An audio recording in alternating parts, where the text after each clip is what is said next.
This episode of the show is brought to you from the salesman.org HubSpot studio. On This Week in Sales, we're going to be taking a look at selling behaviors that kill deals, virtual sales recruiting, Apple pushing back on working remotely, and much, much more. My name is Will Barron. I'm the founder of salesman.org, and joining me, the co-host of this train that is just powering through the sales community right now, the legend, Victor Antonio. How's it going, sir? Dude, I was trying to get a train visual going here, man. I'm doing good, Will. I've been up since 3 o'clock this morning. So it's now, since we're recording on typically 8 hours, I just couldn't sleep, man. One of the things I started doing, and I didn't do it last night, is writing down things I need to do the next day before I get to bed. And I noticed that helped me sleep. I didn't do it last night, and sure enough, my brain was active, man. How are you doing on your side? I was up at 3 o'clock, and you just totally took the wind out of my story here, because I was up at 3 o'clock. I couldn't sleep either, because my partner elbows me in the ribs at 3 o'clock in the morning, goes, I just heard a noise outside. Wait a minute. Now, that's already more dramatic than mine. let me just paint a picture here. The last time that my partner thought that there was an issue, there was someone coming like casing the house and stuff like that, was that there was lights every 3, 4 o'clock in the morning. There was lights. We live in a cul-de-sac, and so the lights. Someone was spinning around, and the lights going through the window and waking my missus up. And there was like weird noises, and there was like rattling on the back of what it turned out to be a pickup truck. Now I waited up, found out who it was. It was the milkman. So the last time that I was woken up that we're being robbed was the milkman just coming around doing his deliveries. So I'm a little hesitant to get out of bed and suss what's going on. Anyway, Emily wakes up, elbowing me. She's like, right, I'm not happy about this. As in, I've got to go do something about it now. The dog's downstairs, the dog's awake. So I'm like, okay, maybe there is something. So I've got this. I shouldn't maybe say this in case it ever happens, but this is why people, security guards, for example, carry big mag lights, because if you beat the heck out of someone with it, you can just say, I just had it with me. It's not a defensive weapon. If you pick up a weapon and then go and attack someone with it, you can be, in the UK anyway, you can be done for using more force than what's needed for the situation. So I pick up my mag light. I'm going downstairs. I've got it on my shoulder like a copper would be, ready to just whack someone on the head. Turn on the lights. We've got floodlights that we can turn on around all the house. And there's no one there. There's no noises. Nothing's going on. And so I'm still only 50% believing that there was actually a noise. It's only that the dog confirmed it. So Victor Antonio, I'm freaking tired, my friend. So both of us, I've got a cup of green tea here. I'm sure you've had a coffee to get rocking and rolling today. I'm sure we'll still put on a great show, right? So, hey, we're going to put on a great show, but what do you think it was? You think it was a what? Probably fox. We've got tons of foxes where we are. Okay. My partner said it sounded like someone had jumped on the bin, and if a creature or a human was trying to get from one garden to the next, they'd probably climb on the bins to get over. So it's probably a fox. You know, it's funny because we're backed up into a 40-acre farm, not ours. We're just backed up into it. And there's a time during the year, and I think it's around February, March, where foxes just go into mating season. Have you ever heard foxes during mating season? If not, I think you should go on YouTube and listen to that video and that screeching sound. It is, the dogs go nuts, man. It's just not tolerable, man. So anyway, just reminded me of that. But anyway, well, I digress. Let's get into This Week in Sales. Let's get into some sales news. And this is the LinkedIn State of Sales Report 2021. And we'll link to this and everything else that we talk about in the show notes of this episode over at thisweekinsales.com. And there's a few pointers here, I think, that may be useful for the audience, and we'll discuss. There's a few data points. Unfortunately, and this makes the data less useful than what it could be, that all the data points are around 50%. 50% this, 50% this. So it's difficult to have a divergent opinion on this. So we'll get into the points, and we can perhaps discuss that as well. But the first one is 50% of buyers say that salespeople and themselves working remotely has made the purchasing process easier. Is that because, Victor, they've not got salespeople pestering them and that they can just buy in their own time with their own process now? Yeah, that's simple. I mean, it's right down the middle, right? So I think, yeah. How's that for an easy answer? Yes. Yes. And this is the problem. If it was 87% of buyers said that this makes buying easier, then we know the answer. We should push towards that. But at 50, it's kind of up in the air. Yeah, it's like, which way do you want to go on that one? So that's good. Okay. So as I said, I think some of this data will diverge over time and we'll see these swing one way more or the other. So a few other pointers here, and these came in from buyers themselves specifically. Buyers also identified a number of behaviors from sellers that were immediate deal killers, right? Uh-oh, it's going to get good, people. It's going to get good. Lean in. So I'll run through these three and then we can dissect them. 48% of buyers said delivering misleading information about a product, its price, etc.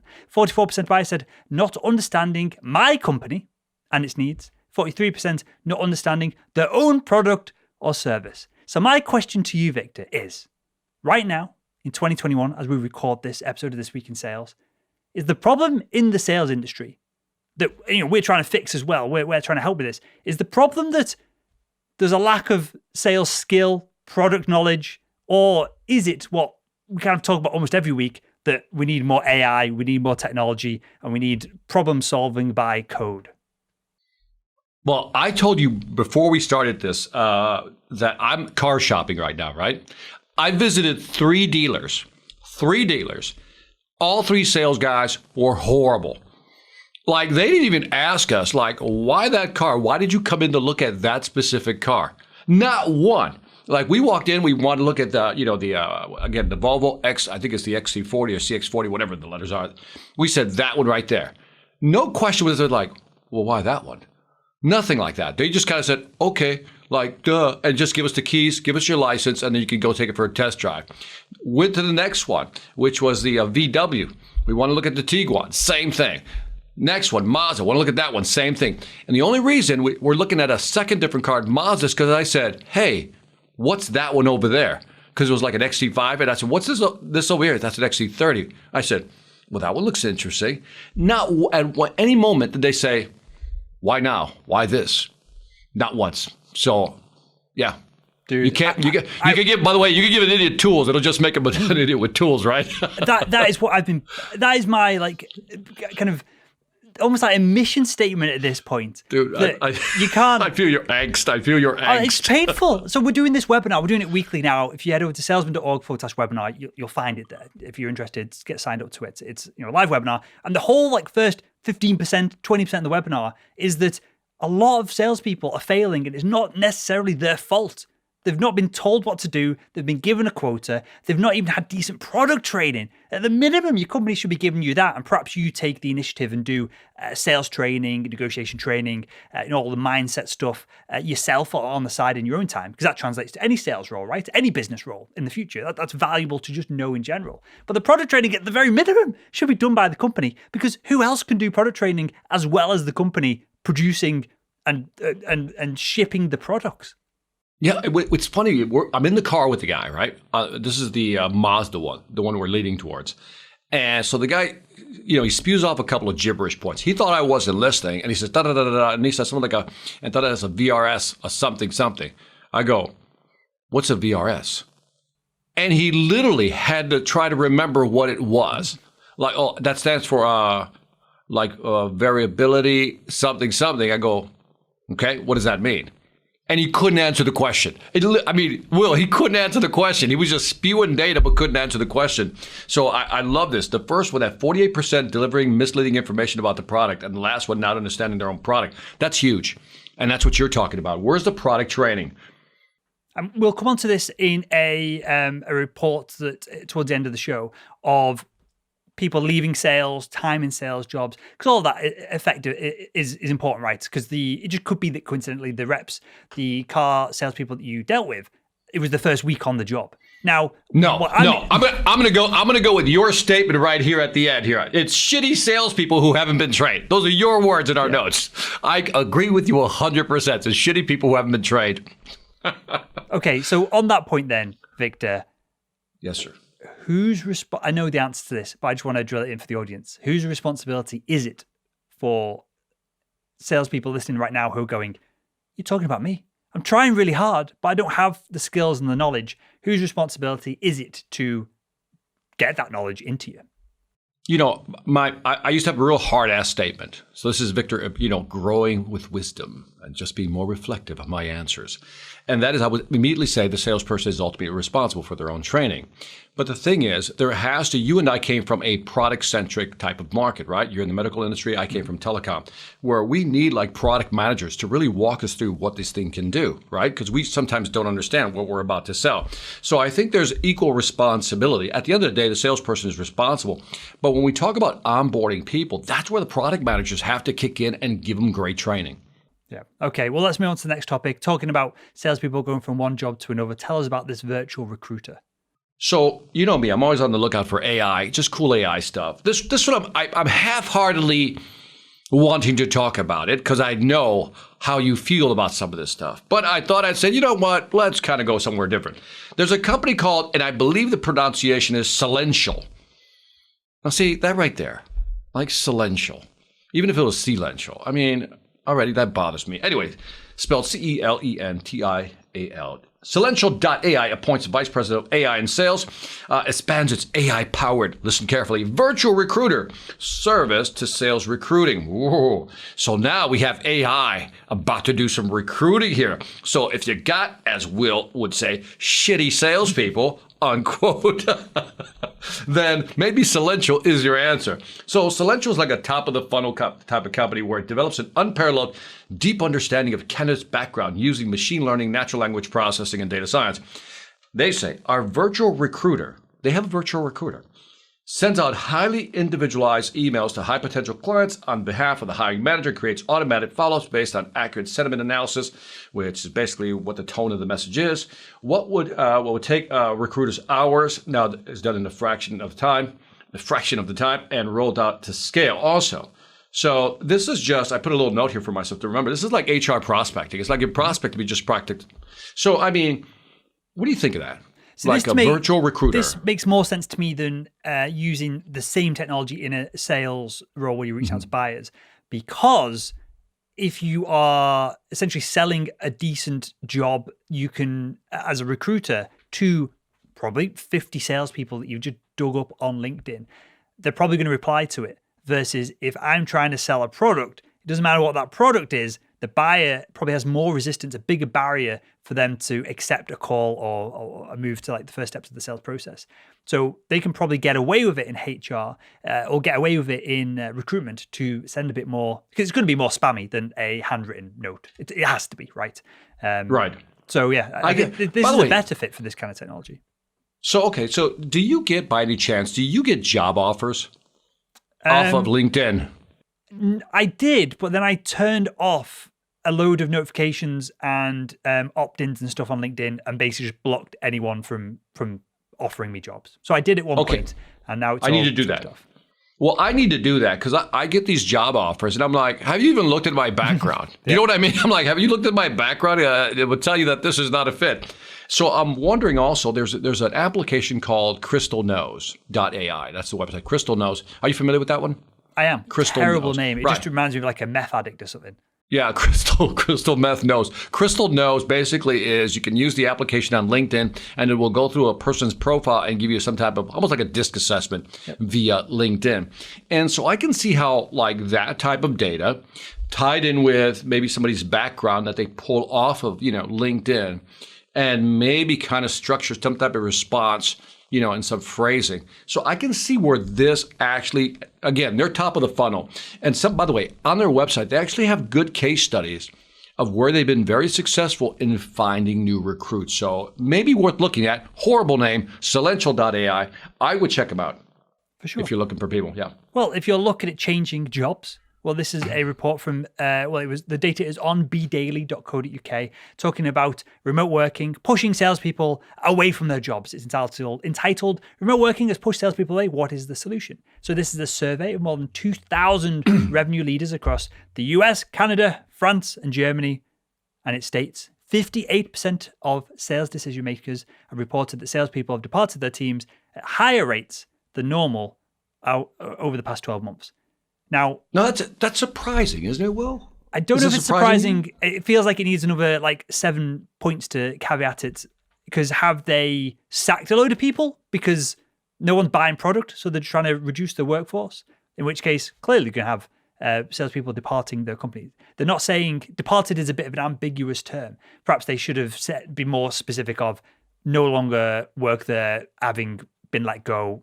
Right. Whatever it is. Yeah, we don't know what departed means. Were they fired, or did they leave on their own volition, or maybe put on temporary? What's the word? Nobody likes it. Not downsize. You can't say fired. They've been furloughed. Like put on leave or. Yeah, furloughed is probably a nicer phrase. Yeah, okay. And then there's a few points on this as well. Salespeople choosing to depart teams is at a higher rate of 58%. And the top 3 challenges to achieving sales goals are the lack of in-person meetings, which is 33% of salespeople reporting this, and internal meetings as well. I don't really understand what that means. And budget constraints, that's a bit of a cop-out at 28%. And a lack of certainty in pipeline and forecasting projections. This to me just says that salespeople are having a bit of a rough ride at the moment. I think so. And by the way, none of these are new issues, right? Especially certainty in pipeline and forecasting projection. Nothing new here. But I'm wondering, it still feels a little weird out there to me. Mm-hmm. Do you know what I mean? In the market space, it still feels a little weird. Like, I think people are just trying things to see what kind of works, but nobody's really sure what's working right now. How do you feel about that? I agree. I think we're in a massive inflection point. I think we talk right. We've been talking. This is the 33rd episode of this show. So bar like missing a few and me doing a few of my own. Say we've almost been doing this for a year. By the time we take off Christmas and stuff. Over the past 12 months, I feel like we talk about almost the same things every single week of the buyers engaging further along the buying cycle. Salespeople either need to produce content or have great marketing teams that give them content that allow them to get in the buying cycle earlier on.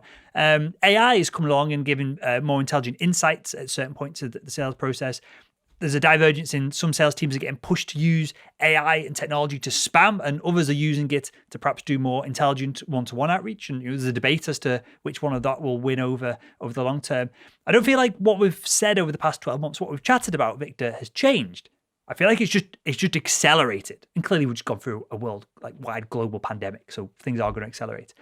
But I feel like even though the same issues are there that probably been there for the past 30, 40 years, everything's now just, I feel like there's almost a point where you could light, and all the political stuff going on in the States and stuff as well over the past 12 months, and all the furlough shenanigans over here in the UK, is all kinds of stuff, right? I feel like there's almost like points where you could just light a match and a lot of the sales industry would just die off in an instant.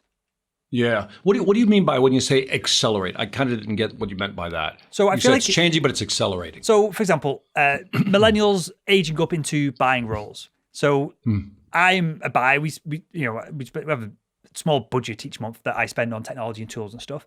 But I'm getting more and more people reach out to me to try and sell me stuff, right? 3 years ago, there would be less millennials in buying roles. Now, with COVID, people are retiring early, people are changing jobs, companies are getting downsized, layers are being taken out. So all of a sudden, there's way more millennials in buying roles proportionally than there was 3 years ago. So that's an acceleration of perhaps you could get away with cold calling 98% of the market 3 years ago. Perhaps millennials are less likely to pick up the phone on a cold call, less likely to be able to get their number in the first place. Most of them don't have office phones. So now it didn't go 98% cold calling effectiveness, 96, 95. It went from 98 to I'm making up these numbers obviously, but it went from 98 to 30 in the course of 12 months, as opposed to a more linear approach to this, or a more linear transition would have spread this out longer. Gotcha. That makes sense. I mean, it just feels weird out there right now. And I think people are trying to figure it out. Like even companies, I'm sure, like this whole thing about wrestling with remote versus non-remote, I think is still that struggle of what's best. What is best, Victor? Give us the answers. I don't know what's best, but are you done with this one? Because I can jump to the next one and I can get a hint at what's going on. Let's do it. All right, so Apple now pushes back on remote work. Oh, now it gets juicy because I'm liking this actually. See, because I am starting to form an opinion now. Oh, wow. On remote. Just the way you said, wow, finally forming an opinion. This is the way you meant that. The tone in your voice when you said, wow. Condescending, then. I didn't mean it totally condescending. But anyway, here's an article by Riva Gold. I saw this over at LinkedIn this morning. It says, Apple pushes back on remote work. And the reason that this one, I'll read the article, the snippet here, but the reaction to this article has been almost violent. So let me read the article first, and then let's talk about the response. Apple remains committed to requiring most employees to work in the office at least 3 days a week from September, despite staff opposition. Apple employees had written a letter asking for the policy to be reversed, giving all teams the option to work remotely. Quote, "We believe that in-person collaboration is essential to our culture and our future," said Senior Vice President, said in a video recording to, I guess it's a magazine or a channel called The Verge. "Any new remote positions will require executive approval. Why do you think," and then the question was, what do you think of Apple's hybrid policy? And this is over on LinkedIn. What's interesting is that the gentleman over who's the CEO of Connect and Sell, Christopher Beal, basically flamed this, saying they're on the wrong side of history, right? And again, everybody should just study some Buddhism once in a while. Do you know what I mean? Because it's not about this or that. Usually the answer lies somewhere in the middle in moderation. And I think what Apple is saying here is that, okay, spend at least 3 days in the office. I mean, what a change from over a year ago. Mm-hmm. That would have been celebrated a year ago. Now it's like, well, I don't know. I just don't know if I want to go back. And I really believe that some companies, this is why you just can't black and white things. Some companies need to be in person to create, as Apple's pointing out, this collaborative thing. Especially when you're in a market where being creative with tools to stay ahead is your competitive advantage. So I am with Apple on this. I think Apple is actually being very generous with this policy. Yep. So I'm taking Apple's side on this one. I don't think it's an unreasonable thing to say that I trust the opinions and probably internal data on what is the most valuable company in the world, where like probably a third of all Western civilization has their product as at least in their pocket, if not on their wrist, if not in their ears, if not on their desk. They've probably got some good data that working in an office environment is effective. I don't think they're making these decisions on a whim. No, and we've been on enough virtual conversation and virtual calls, especially when you're doing like your workshops or the webinars that you're doing every week, right? You can tell when some people, if you have a manageable amount of people you can look at, when some people are tuned in and when some people are tuned out. The distractions, the multitasking that go on remotely would ruin the creative process of, like, say, we stick 5 people in a room with no windows. We'd be focused on creating things. 5 people on a virtual conference, it just doesn't work. And so I think the folks on LinkedIn who were flaming this article were not really giving it the thought, that whole process about what are they trying to accomplish. If we're just doing rote, basic work, then yeah, of course we can do remote. But and don't forget here, Apple isn't just a disgusting 70s concrete building that offices, right? We're talking about the Apple campus here. It's a phenomenal facility, Great point. Just worldwide as a location to spend time. Never mind to work there. You're probably going in your 3 days a week, and this is going to be somewhat stereotypical of like the Silicon Valley life. But you're probably going in, getting a nice smoothie in the morning, having a chill on some weird beanbag chair, doing your design work. Changing, revolutionizing computing as we know it, putting devices in people's pockets all over the world. And then having a game of ping pong or pool or whatever in the afternoon and getting your meals paid for and all this kind of stuff. That's not the average company that we're talking about here who are doing kind of cold calling from a boiler room where they could probably do it at home just as effectively, if not more effectively, from the kitchen table. And that's a great point. And by the way, they don't talk about what that means to be in the office for 3 days. Does that mean I come in for a couple hours after I get my smoothie, then jump in? Because maybe just being touch base with your team. And so, anyway, I was so surprised at how nasty people are getting with the Google, with Apple saying you're on the wrong side of history. It's a little dramatic. So anyway, moving on to virtual selling. This one I plucked out just for you, Will, just for you. I said virtual selling expected to be the new normal of medtech sales in 2022. Here it is. The article's over at medtechdrive.com. Some say that vaccines will return sales strategies back to normal. However, evidence shows that many providers will continue to prefer virtual interactions. A survey by the Bain & Company shows that this preference is not only becoming more common, even more so in the post-COVID-19 world. 47% of physicians who preferred in-person visits now strongly prefer virtual engagement. 3 out of 5 technicians believe this trend should continue. What do you think of that one, Will? I had to come to you on that one. So let's talk about very specifically what I used to sell. And I've got one right here. This was acquired privately, was not acquired from the company van that I sold for previously. And this is an endoscope. This goes inside a patient, inside their abdomen, and there's a camera goes on the end that goes to a big monitor, and the surgeon can do essentially keyhole surgery about opening up the patient. The patient's abdomen. By the way, deflated. can we just pause for a second? Sure. Can we just pause for an important second here? Okay, I just brought up this topic of medical sales and whether they should be in or out of office, and then you just like nothing, pull out an endoscope from underneath your chair. Should we see? Should we play the the audience, What's Under Will's chair game? Should we see what else is under here? Yeah, because I'm like, people are listening to this and go, did he poker set? Okay, so just to let you know, we didn't plan this endoscope. A game like joystick for playing Street Fighter with.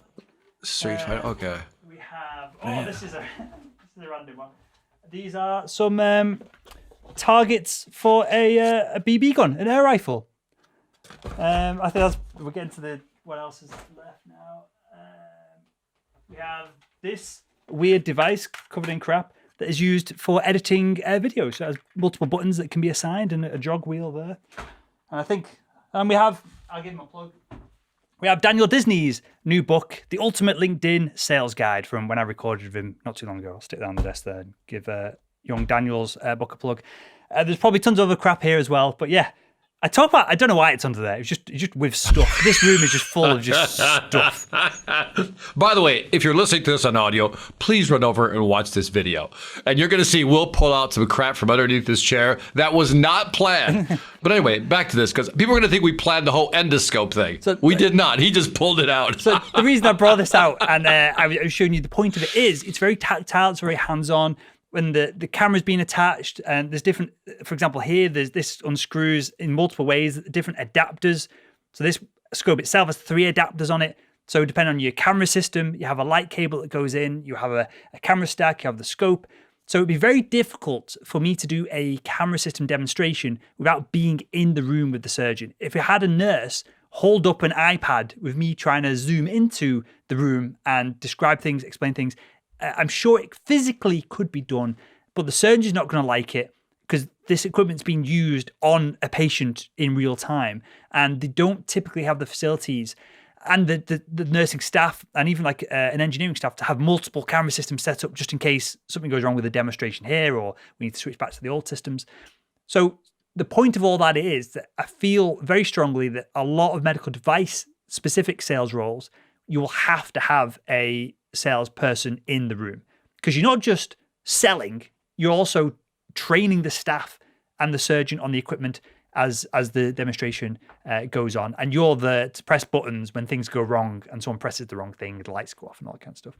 So yeah, I agree. Some products like orthopedic products, if you break your arm and you have to have a plate in it or some screws, you can just send a tray of them over. The surgeon will like the feel of them. They'll choose one or the other. Price is a massive factor there. Perhaps that could be done remotely. Perhaps that could be done with a phone call beforehand, some literature, some video content, some multimedia content, and then can I follow up after the fact? But there is a lot of medical devices that will be very difficult to sell into that environment without the support of someone being in there. And whether we call them salespeople or whether we call them, product experts, whatever, we want to kind of rephrase it to take some of that sales edge off things.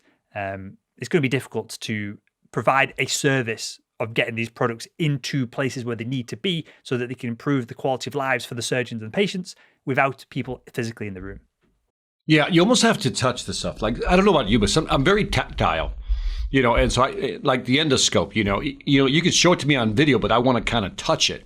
We've all had that experience where we order something from Amazon. When we get it, we're like, that's not what I ordered. You know what I mean? I didn't think it was going to be this crappy. And so, by the way, that reminds me of a very interesting study. They did a study with, because you know how our brain thinks this way, right? If something is heavy, our brain says quality, right? And if something is light, you're like cheap, the heuristic, rule of thumb of thinking, right? They did this interesting study, They gave the same resume to two groups of people, except they put one on a light clipboard and the other one on a heavy clipboard. And they said, okay, would you call this candidate back? And the one that was on the heaviest clipboard would have actually got more requests for callbacks. Well, that's how I got my first job. I literally just went around the sales manager's house and just threw a brick with my CV wrapped around through his window and immediately got a call. He was loving it. That's how I did. That was quick. That was good, actually. That was really good. Well, they did this with, Beats headphones, Dr. Dre's brand that was bought by Apple. Well, They were criticized because they were just crap. It was like a branding exercise as opposed to like high quality audio components and stuff within them. But they were criticized because they were putting big steel like plates in the headphones themselves to make the headphones feel heavier. I didn't know that. Yeah. I didn't know that. They were Interesting. criticized for that. They were also criticized. Well, Dr. Dre was criticized because he was bragging about that they're charging $300, but there was only like $15 worth of components in there. And he got nailed on that one. I remember that one, but I never heard the plate. So even that. But anyway, the point being is that when you feel something, it gives it more, I want to buy it or not want to buy it. So being in place, being there, I think is important. Again, if it's software, then it doesn't matter. But I still say being, there. This is why I think we're gonna swing back. Mm-hmm. I think, maybe right now we're in the 50-50 zone, but I think we're going to move back into 80-20.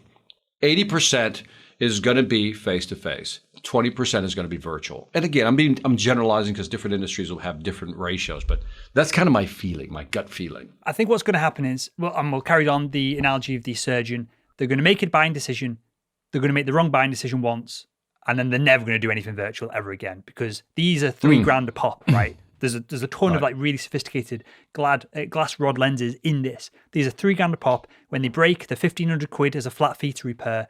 A hospital would buy maybe 100 of them, depending on the size of the hospital. By the time you add in a few camera systems that are 50, 60 grand a pop, probably even more now. I've not been selling medical devices for years.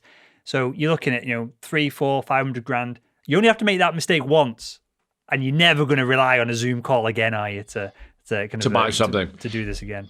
You bring up an interesting point. This has been happening recently because of the supply chain issues out there. Like, for example, did you know in the U.S., a used car is almost as expensive as a new car because they just don't have enough components to bring in new cars, right? Mm-hmm. But I found that something interesting is happening in the market, right? And this is why I think it feels weird right now because I was comfortable buying on Amazon, right? The problem is I can't find the product. So I decided to go to the mall. Like, I haven't been to a mall. It's funny when you go to a mall, it's like, wow, I haven't seen this in a while. And you go there only to find out that you're just as disappointed, if not more disappointed, because you actually made the trip there and you got to put up with all the nuisance the folks that are there who are just nuisance. And I realized, let me go back home and just, order something. At least I don't have to invest this searching for something from store to store. So I think it's weird because also the supply chain has been disruptive. And I think it's been disrupted. And I think it's hard to restart an economy. I'm talking about a global economy. And I think that's the weirdness we're feeling now. For sure. When you're talking about, for example, chip shortages that are delaying every semi-luxury car and luxury car from being produced because they use so many chips, it's just not going to be resolved for another 18 months. There physically are not enough fab factories creating enough silicon wafers to produce it. It's not like you can flip a switch and turn some of this back on. It physically can't ramp up. You'd have to increase capacity. And there's only like 3 or 4 companies that can make a lot of these NVIDIA chips and Apple chips and ARM chips on the whole of the planet. The reason I totally agree with you 100% is because this weekend, I heard my sister-in-law has a new job. She's a buyer. And she buys things to put in the store, right? And they can't find enough plushies. Okay? A plushie, I guess, is a stuffed animal, right? So apparently, a lot of these people who used to produce these plushies, these stuffed animals, have gone out of business. So now the demand is so high for these plushies that they're just basically going to anywhere they can find a plushie to kind of buy, right? And I'm like, well, if you just can't restart the engine on plushies, can you imagine trying to restart the engine on a wafer factory to produce microchips? It's got to be crazy. And so weird times we're in now. But hey, sorry, I cut you off then in what was going to be a good transition. Just add this final thing to it. We're in a weird time, just economically, with all the potential inflation, just printing of money. There's not enough product to fill the supply of demand. It's just weird. It's probably going to be weird for another 12 months. And I'm going to finish your transition there, Victor. No. But you bring up something I think it's worth talking about because we're seeing the impacts of inflation here. I just finished seeing a documentary called The End of Money. And I may have mentioned it last week, but it really hit me because it's starting to hit the economy now. All this money that's being printed by the government that's not backed by anything. So The End of Money is a documentary on YouTube. Highly recommend it. It was like 7-8 years ago. And now you're really understanding what they're saying. But the inflation over here is crazy. We live in a neighborhood, I think it's an average neighborhood, where your average house is about maybe $400,000 or $500,000, right? Some people say, well, that's not average, Victor. I get that, but Victor's balling. Victor just tried to downplay that then. No. And so all of a sudden, like 5 houses down, the house just went on sale for $1 million. And it's not going to last a week, Will. Because everything around here, it's not going to last a week. It's going to be gone. In the UK, we'll wrap up. I want to talk about the next topic. I really want to get your thoughts on it. Yeah. But in the UK, house prices can't go down. So many people, your generation, have all of their wealth. I don't know if it's the same in the US. All of their wealth wrapped up in that house. And they've just been sat on it and sat on it and sat on it. That if house prices went down, well, half the nation would go under with the mortgages, and there'd be so many issues with that. That's a totally different conversation. But with your generation, some people they don't have pensions, they don't have cash in the bank. All their wealth is in houses, and so they'd be on the streets if they couldn't downsize and move on. So the housing market in the UK is a mess. So I don't know if it's the same in the US, but we're just on this. You're going to have flats in the UK soon, and there are flats in London and elsewhere, but you have small properties that are going to have to do what they do in Japan, other countries, in the Asian markets, where you get a mortgage that then gets passed on to your kids because the mortgage is so large versus your income. Yeah, I don't think that's happening here. What's happening here is that the dollar is being diluted because of all the printing that's going on. And so we got a new stimulus package that's going to pass, an infrastructure plan, and that's going to be like $6 trillion. They just dumped $2 trillion into the market. Now they're going to dump $6 trillion. Inflation.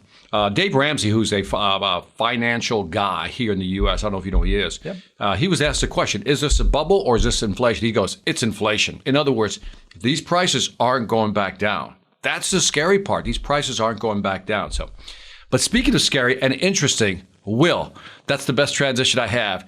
I'll let you start this topic off because you were the initiator of this one. Bo Burnham, Inside. I mentioned it at the end of last week's This Week in Sales. I think I framed it up as saying, along the lines of paraphrasing, it made me feel weird. It made me feel uncomfortable. That's why I said it slightly changed me as I was watching it. You said, I don't know how I started questioning my own existence afterwards. So, Victor, you've watched it now. And spoiler alert, for anyone who hasn't seen it yet, it's available on Netflix. Pause. We're going to end the show with this topic. So if you haven't already seen it, pause and come back to this after you've watched it's a comedy special with elements and twists. But Victor, what did you think of it? So people can get it. Bo Burnham, I think is how you pronounce his name. And then it's titled Inside. Correct. And as soon as you said, I don't know how, I started questioning my own existence. I go, what would make Will question his own existence? Like literally. And I said, I got to watch this. Anything that makes Will go, I don't know why I'm here. Who am I? That type of thing. I got to watch. And so I'm watching it with the skeptical eye, right? And it is got to be probably the most interesting thing I have seen in a long time. I'm like watching this going, what am I looking at? Do you know what I mean? What am I looking at? So again, spoiler alert, because I'm going to reveal some. So it's a guy who's trapped.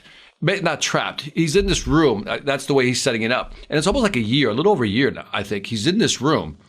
And what makes it interesting is that obviously he's a comedian, right? He's also one heck of a musician, a piano player, right? And songwriter. And he's not afraid of technology. So he's filming this stuff, but he's creating all these cool effects. And it's almost like being stuck with the guy for a year in a room, but compressed. You know what I mean? And if you listen to the songs, there's meaning behind the song because it's very satirical, I think is the word I'm looking for. A lot of satire in there and a lot of social commentary. And there were a couple of times I go, I never looked at it that way. The way he's singing about it. And what I also loved about it, he was very self-deprecating is not the word, but he was very like open. Do you know what I mean? Here's who I am type of. Yeah, it was. Anyway, when I finished it, I go, I got to watch this again. I haven't watched it for the second time, but I'm going to highly recommend this one because this is a different journey. This is a different mental journey. So the basic premise is, and if you haven't noticed it, you'll definitely see this in the second time around. For example, in the first intro song, he refers to himself as Robert. And then when he's singing, and then when he's just talking about depression and he's just observing himself singing while he watches himself on his on his Mac and stuff. That was good, by the way. He refers to the person singing as Bo. So he has this split personality. And then in one of the songs, right in the middle, he starts, before the song, he's talking about how he's down, he's depressed. Then he goes into this like just shock of like singing and voice. And basically what he's trying to portray is that the only way he can talk about his feelings, like as a bloke, as being introspective, as being depressed during this global pandemic, as being trapped inside what is a guest house at the bottom of his massive garden and massive house kind of thing. So that's kind of set up in that way. But he's trying to say that he can only talk about these things, he can only get it out when he's being ridiculous, when he's being sarcastic and satirical in song. So there's that like split personality between him. And if you watch he's got 2 other specials on Netflix as well. And they start off just silly and immature and get more interesting as they go, and it comes to Inside, and this is clearly going to be very difficult for him to top and better. Maybe he just stops now. I would just stop. That's it. You're done. But it made me feel weird, Victor, because it made me question, like, what's the point? We're all running around like idiots, doing all this stuff, like to buy a nicer Audi, to buy a GTR, and he's brave enough, and he's making a crap load of money and producing a show, and there's an element of like, this isn't necessarily real. He's telling a story here. But he's brave enough in that context to just be like, what's the point? And he's taking the piss out of YouTubers, he's taking the piss out of Twitch streamers, he's taking the piss out of the culture that we're in, where it's all just not quite real. Everyone's putting on this facade and this fakeness. I guess that was it. Through his songs, because I mean, he does a little bit of talking, but he does a lot of singing. It's almost like a musical, but it's not. It's because the music has the social commentary within it. And then he's analyzing things. And then again, the lyrics were so profound, simple yet profound, that you're like, what did he just say? What did he just, I had to find myself rewinding, going, let's go back again, replay that again. But I love what you're saying in terms of, he was really like putting culture under a microscope, or at least giving you a perspective that maybe you didn't have. But it is just the weirdest, coolest experience. Weird, cool would be my combination for that one. Weird, cool, and intellectual, I think was fantastic. And the production of it, and like the songs are just on Spotify. Don't just listen to the songs. Watch the Netflix video, because the production behind it, so me and you have these studios, right, in our houses. And I mean, his studio with just a few lights, a disco ball, and clearly it's more sophisticated than what I'm making out here. In reality, he's planned it out probably over maybe a year, maybe even 2 years. He's planned this out, but it looks, and he's got a projector, and he's doing all these epic like art house like film epic things. And me and you were like, well, oh, maybe I need to make the logo a bit brighter and change this. Like just totally unimaginative, just bullshit. Because me and you, Victor, are trying to emulate. Me and you are trying to emulate news channels on TV. We have screens, backgrounds, pretty lighting. We're sat at the desk. We've got this. We've both got these microphones because Joe Rogan has this microphone. The famous podcaster, that kind of thing. And he's like, F all that, screw all that. This is what an actual, truly creative person can do with the limited space that he has. If you look at the limited space he has, the different pieces of equipment that he uses to create these different looks, if I could say that one. I mean, I found myself pausing the video going, what is he using? Like what camera, what microphone? That's the geek in us, right? And then, but you're blown away by the effects. By the way, just watch it just for the disco ball effect. The disco ball effect, I'm like, are you freaking kidding me? That was so cool, wasn't it? Just in the first 30 seconds. It was sick what he did with that. And he did some other things. You know what I like is that he did this video. He does a little music video, right? But then he showed you how he created the music video. Within the video, it was, as I'm watching this, I go, I get it. I see why Will recommended this one. So I'm gonna 10-star that baby. That's a great movie. documentary, comedy. I don't Comedy know. What is it, special. Will? He brands it as a comedy special himself. It's got to be the deepest thing I've seen in a long time. The creativity. I mean, if you can sit there and say, what are the dimensions of a successful documentary? It's got to be creative. 10. It's got to tell a story. 10. Insightful. 10. You know what I mean? There's so many 10s in this thing. I did not get bored. That's why I love it. Did you notice the overlapping? Have you seen Fight Club? Yes. So, in Fight Club, Tyler Durden chops up film and he puts pictures of penises or whatever in it. And at the beginning of the film, you see pop up one single frames of Tyler Durden before the main protagonist realizes that Tyler Durden exists. Oh, I didn't know. I never noticed that. Well, Bo Burnham does it inside. I don't know if you saw it. He pops up one frame multiple times in the bottom corner as the Twitch streamer. Oh, I saw that. I saw that. So I thought it was. Yeah. I was wondering, what is that? So that's a reference to Fight Club. Oh, that's why that was there. Okay, I'm gonna have to watch, because you said you've watched some videos on YouTube that explain some of the layers. Yeah. In this actual documentary. I mean, you have to watch it. I mean, if you're listening or watching this, you got to watch it. It's a must watch. It's a must watch. Right. Well, without that's the homework for the week for everyone listening. We'll wrap up with that. We'll tie it back to sales if I can. This dodgy transition in that I think, don't get me wrong, he had like a $6,000 camera and probably 10 grand worth of lenses and stuff. It was done to be put on Netflix. There's certain quality standards. And you have to physically use certain cameras in your production to go on Netflix as a Netflix production. So with that to one side, I feel like this is if you watch it as a salesperson and you know that a lot of the future of selling is bound to be remote, it's content creation, whether you're doing it or your marketing team doing it, you could probably replicate some of the stuff from this and get a ton of attention in the marketplace. I'm not saying do silly songs, but introspective monologues with transitions or whatever it is, there's going to be something in it for salespeople to go, oh, I can do that. My customers would enjoy that. That's going to get me attention. That's going to get me a foot in the door better than a spammy cold email. Yeah, I'm going to add to that by saying, and what I love about it is what you mentioned already. It puts a microscope, and you used the word culture. And I think as salespeople, sometimes we have to kind of analyze what we're doing and why we're doing what we're doing. So it makes you philosophically reflect a little bit. And that's the big takeaway for me. Yeah. Stop worrying about how many LinkedIn followers you've got and start worrying about how many leads you get from LinkedIn. Keep the main thing, right?